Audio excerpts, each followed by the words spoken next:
this one here, for 2020 with dignity and a new constitution. Now, one of the main things that most people know about Chile is that it was once ruled by this guy, General Augusto Pinochet.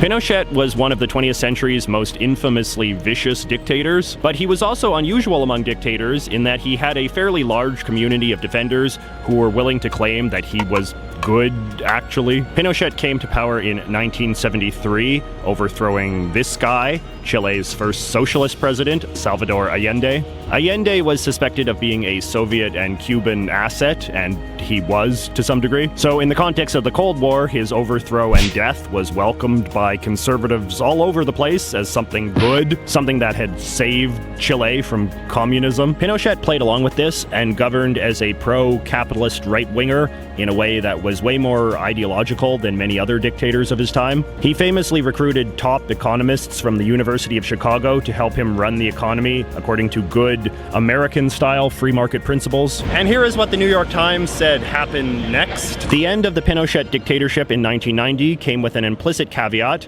Military rule would end, but the socialist policies of Salvador Allende would not return. Subsequent governments preserved the extreme laissez-faire economic system imposed in the 1970s and 80s. Pinochet never faced any real consequence for the brutal things he did as dictator, and although he had become quite personally unpopular by the time he died in 2004, the ongoing strength of Chile's economy helped validate the Pinochet years to some degree. But over the last decade, Chile's economic growth has slumped, and wages have stagnated as the cost of living has increased. In many cases, it's just been minor things, an increase to transit fees here, a hike in healthcare premiums there, but it all adds up. And eventually, a sort of broad disillusionment set in, an idea that Chile was not, in fact, a very well-run country with a fantastic economy, and that all of the conventional wisdom their society had been operating under for at least the last 30 years was just a lot of BS. This caused a new conventional wisdom to emerge, a conventional wisdom that posits Chile as a very backwards and unequal society, run by rich, crooked politicians and vicious security forces for their own benefit. So near as I can tell, that is the story behind all of this. But what about that new constitution stuff?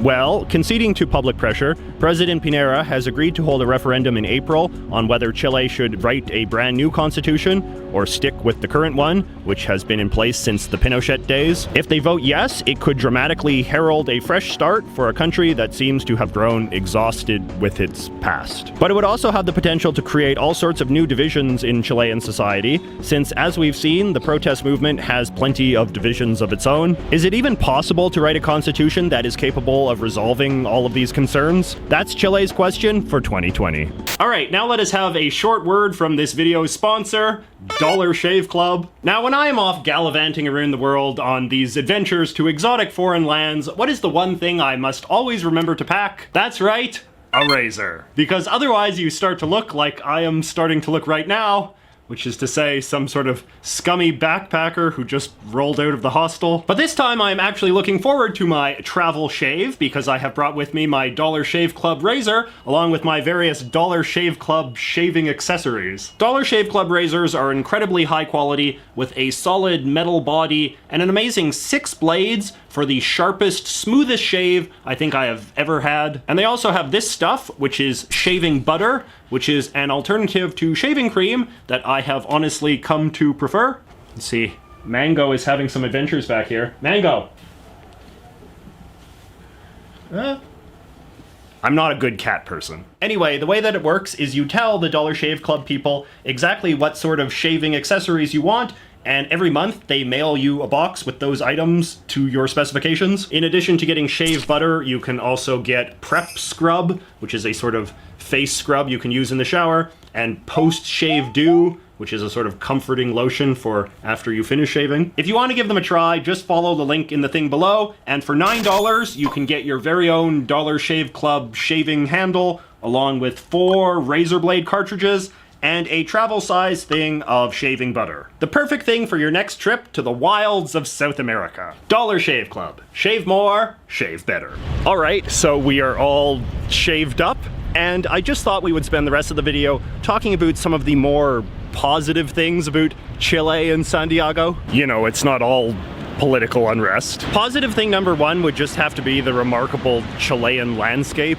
Chile is shaped the way it is because it is based around the Andes mountain range, which forms a natural border with Argentina. And as a result, everywhere you look, the mountains loom over everything, even if you sometimes have to stare through a bit of smog to fully see them. A second cool thing would be their robust literary culture. For a relatively small country, Chile is quite famous for the amount of famous writers it has produced. People like the poets Pablo Neruda and Gabriela Mistral, who both won the Nobel Prize for Literature, and novelists like Roberto Bolano and Isabel Allende, the daughter of the old president. Together, these guys are probably some of the best-known Latino literary figures in history. But, you know, it makes sense because Chile is a country that seems to really like reading. There is a bookstore almost everywhere you go in Santiago, more per capita than anywhere I've ever seen. Even among street vendors, you see people hawking novels like they were candy or soda. Which leads to the next thing, which is the remarkable abundance of street vendors. Perhaps I just haven't been to enough places in South America, but I've never seen a place with a culture of selling things on the street as vigorous as here in Santiago. All the typical stuff, food, drinks, clothing, toys, but just to a really intense degree. Even at the protests, you could hardly walk 5 feet without someone trying to sell you a burger or pizza or clothing or something. And speaking of buying things, it is now time for everybody's favorite end of a JJ travel video sequence, Souvenir Roundup. Longtime viewers will know that I like to think of myself as quite a savvy souvenir shopper, and I think I've got some interesting Chilean knickknacks this time around. So the first thing is, of course, a couple of flags, specifically this one and this one. This one being the flag of the Machupe people, who are the indigenous people of Chile's central and southern region. And then this is the flag of the indigenous peoples to Chile's north, close to the border with Bolivia. People that are very savvy in their flags may recognize this as being a flag that is quite popular in Bolivia as well, which has a large indigenous population. During the administration of the previous president of Bolivia, Evo Morales, this flag was given equal status, co-equal status to the Bolivian state flag. I think since Mr. Morales' overthrow, that is no longer the case. But in particular, right now, amid Chile's sort of growing political unrest, as I said earlier, the indigenous rights movement has sort of been bound up in the sort of broader coalition of social causes. And you see both of these flags waved quite a lot as part of the protest movement. Speaking of flags, I also bought this little sticker here, which as you can see is a Chilean flag, but it is all in black. This is another very common protest symbol. Often they have it upside down, you know, this idea Chile is in mourning and so forth. I just kind of thought it was an interesting artifact. An all black flag is actually quite a sort of striking image, I think. Sometimes it has the lines and sometimes it doesn't. I personally think it looks a little bit cooler when it doesn't have the lines, just because, you know, the flag doesn't actually have lines when it's colored in. I also bought this little thing. It is a piece of metal with a cartoon image printed on the one side.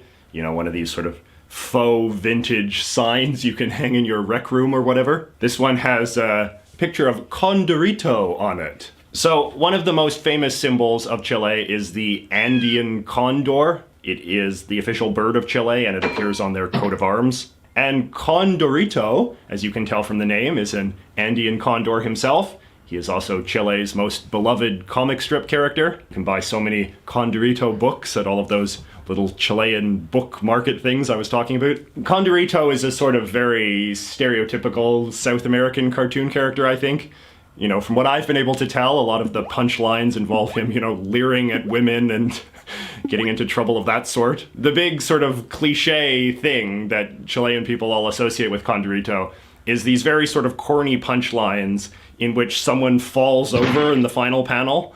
This sort of image of the 2 feet and like, oof, is like a very sort of iconic Condorito cliche, and by extension, a sort of Chilean cliche. So of course I had to get some sort of Condorito artifact while I was here. And talking of artifacts, what could be more of an artifact than one of these guys? This is of course one of the famous heads from Easter Island. A lot of people do not realize this, but Easter Island is part of Chile. I didn't go there on this particular trip because it is actually very far from sort of mainland Chile. Most Chileans consider it like a big trip unto itself. It's sort of like almost like going to another country, really. I was surprised to learn that Easter Island is actually quite a sort of thriving community. You know, there's lots of people that live there, there's shops and lots of things to see and do. It's a real sort of